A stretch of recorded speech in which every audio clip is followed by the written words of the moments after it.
it's the obvious way to read something in the 90s in American culture as being in that like the end of history window, to use like the Francis Fukuyama phrase of like the period between the end of the Cold War and like 9/11, where America kind of felt like they had just won. Like American culture, economics, politics was just completely dominant. But I couldn't avoid that obvious framing when we got to like one point. There's a Merrill Lynch ad, like a big expensive long ad where they have like the recreations of the fall of the Berlin Wall and like pro-democracy protests in China, interspersed with images of like powerful businessmen striding between the sun-dappled canyons of Wall Street, which ends with the slogan, "The world is 10 years old." The world is 10 years old.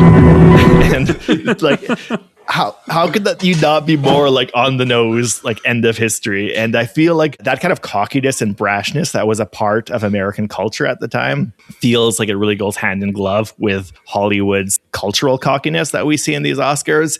And like, look at the movies nominated for Best Picture. So there's 5 movies nominated for Best Picture. 3 of them are World War II movies. You know, World War II kind of feels like the origin story of the, you know, American century or the Pax Americana or whatever, the idea that, you know, America took over the world.